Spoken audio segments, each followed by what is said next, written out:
It's 4:27 hours in the North Atlantic. The ocean is black, frozen, and silent, until a single sound breaks through. Ping. A sonar echo, sharp and unmistakable. Something is moving in the deep. Not a whale, not a storm. Something else. Silent, slow, deadly. This is the exact nightmare NATO planners spend their careers preparing for. A Russian Yasen M-class nuclear submarine, like the newly deployed Arkhangelsk, slipping quietly into contested waters.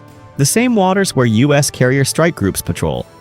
On the surface, everything looks routine. The USS Gerald R. Ford carrier strike group is heading east on a standard patrol. Calm seas, regular drills, nothing unusual. Until the contact report comes in. A possible submarine. Instantly the mood shifts. Poseidon P-8 patrol aircraft scramble into the air. Sonobuoys splash into the water, spreading out like invisible tripwires. Destroyers widen their formation. The hunt is on, and suddenly the questions aren't theoretical anymore.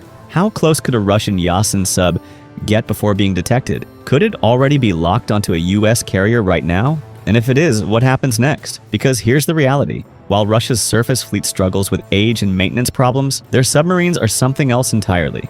They're fast, they're modern, and they're terrifyingly quiet. Take the Arkhangelsk. This submarine is the crown jewel of Russia's northern fleet. Entering service in late 2024, it's not just another attack sub. It's a predator. Built under Project 885M, it runs on a powerful nuclear reactor that gives it virtually unlimited endurance underwater. It can disappear beneath the ocean for months at a time.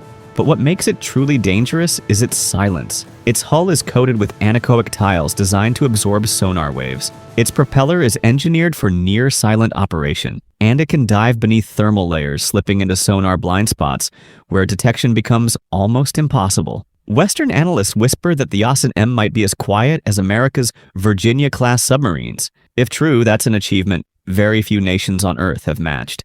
And then there's the firepower. The Yasen can carry up to 40 cruise missiles, Kaliber missiles capable of striking land targets hundreds of miles away, Onyx supersonic anti-ship missiles built to punch through carrier defenses, and possibly even Zircon hypersonic missiles. And Russia isn't stopping at just one. 4 Yasen subs are already in service, with more under construction. It's part of a clear strategy. Moscow knows it can't match NATO carrier for carrier, destroyer for destroyer. So instead, it's betting everything on stealth and submarines. If one Yasen can stalk a carrier group without being seen, what happens when 6 of them are deployed at once? This is why NATO watches the Giat Gap so closely, the choke point between Greenland, Iceland, and the UK. If Russian submarines make it through undetected, NATO's entire Atlantic logistics chain, troop movements, supply convoys, reinforcements, becomes vulnerable. Every sonar anomaly in this region is treated like a potential crisis. Because in naval warfare, silence isn't comfort. Silence is the warning. So how does NATO respond?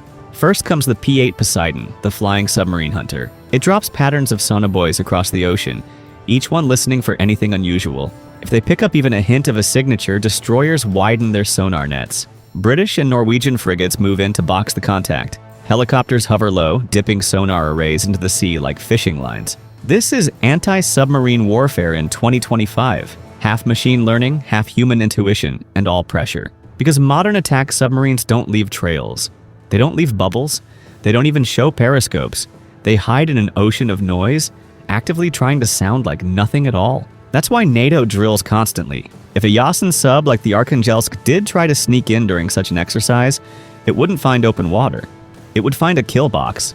Aircraft overhead, drones watching from orbit, sonar pinging from every direction, and torpedoes ready to fire if things go wrong. The message is simple. We see you. Now imagine this. It's 3:30 north of the Faroe Islands. The ocean is frozen. Visibility is 0. 300 meters below, the Arkhangelsk creeps forward in total silence. Its crew tracks faint contacts. 4 escorts.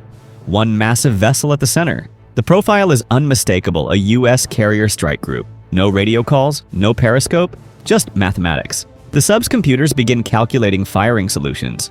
On paper, the carrier is already dead. But above, an Arleigh Burke-class destroyer, let's say the USS Gravely, detects something odd. A faint anomaly in the sonar. Not proof, but enough to trigger a response. Helicopters lift off. Poseidons tighten their patrol routes.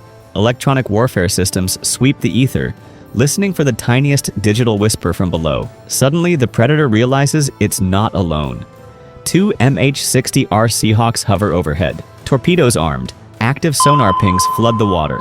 We know you're here. In real war, this is the moment where everything could go wrong. One misinterpreted ping, one nervous trigger pull, and escalation becomes unstoppable. But in this silent shadow game, subs usually retreat. No torpedoes, no missiles. Just quiet withdrawal. Yet the risks don't end there. In 2025, undersea warfare isn't just about sonar anymore, it's about cyber. Weeks after the Arkhangelsk joined the fleet, Ukrainian hackers reportedly breached Russian naval systems. The leak? Blueprints, patrol routes, even acoustic profiles of another Russian sub. If accurate, that means stealth subs aren't just hunted by sonar, they can be tracked by code. This is the new frontier, hybrid undersea conflict, where cyber exploits, drones, satellites, and sonar all blend into one battlefield, and where a submarine might be defeated not by depth charges but by malware. And history shows how dangerous even a routine encounter can be. One wrong move could have changed history. Today, the stakes are even higher. Hypersonic missiles, cyber intrusions, nuclear payloads, and submarines quieter than anything seen before. So the question is no longer what if. The question is how close have they already gotten? Because out here, beneath the waves, silence doesn't mean peace. It usually means something's coming.